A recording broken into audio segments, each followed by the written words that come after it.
Hey y'all, it's Beth with Chick-a-Pig Acres. I'm glad you're here today. I want to talk to you about chickens and egg production.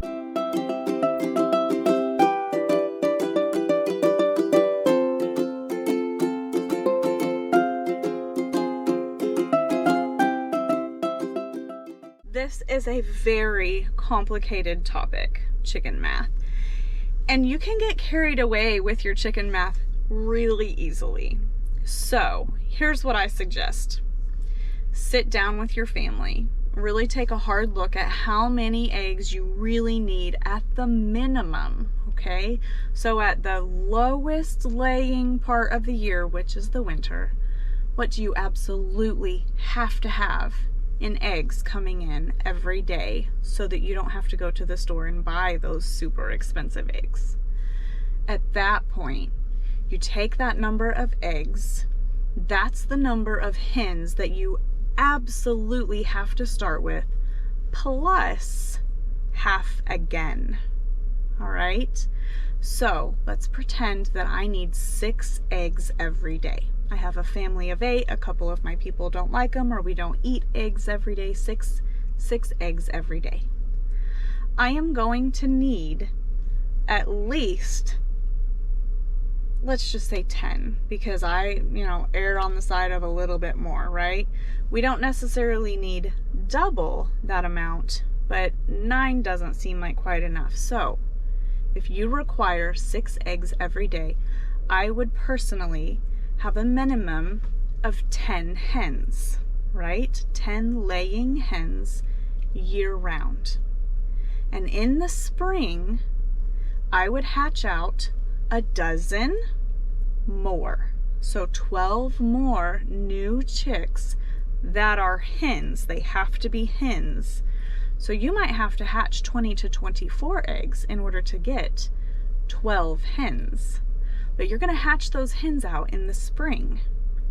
You're going to have 12 new hens.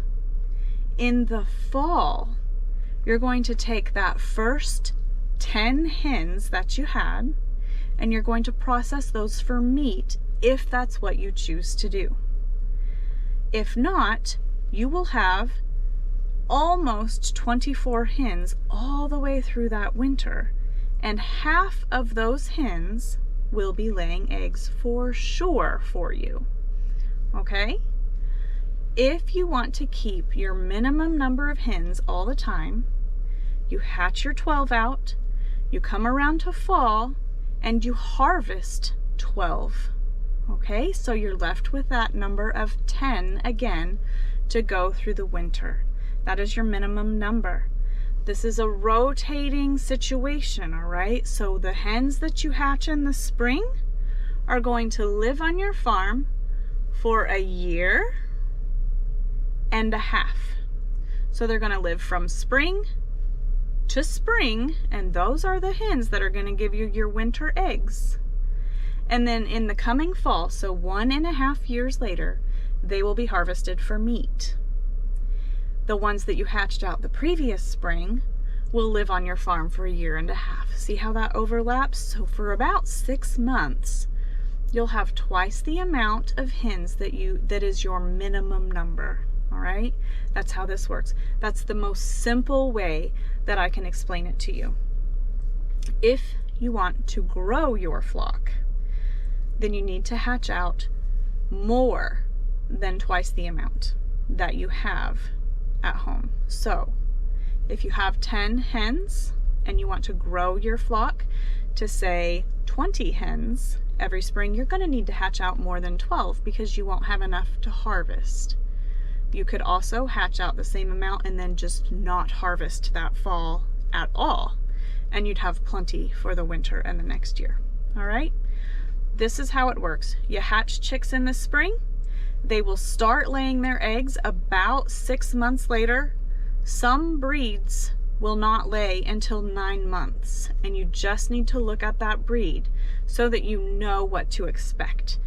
So when you get your chicks, if you first order chicks, you need to understand the breed that you have, and you need to know what to expect from them as they begin laying their eggs for your family. Now, After you start getting eggs from those spring hens, that's when you'll know if you're gonna get enough eggs through the winter or not. If not, the next spring you need to hatch more chicks. All right? I know this is complicated. If you have any questions, please comment down below and I will answer them the best I am able. There are so many people out there that have chickens and that can teach you the math, but this is just my way of self-sustaining our chicken flock on our farm. If you have any suggestions for us, put that in the comments down below. I would love to hear any suggestions you have for me to make this maybe easier, or maybe something I didn't think of, or maybe something I forgot to tell people. I would love to hear your thoughts down below. For now, I am so glad that you found our channel. I wish you the best of luck in starting your flock or self-sustaining your flock. And I'll chat at you next time about incubating and hatching and brooding our own eggs. I'm so glad you were here. My blessings to you. Bye-bye.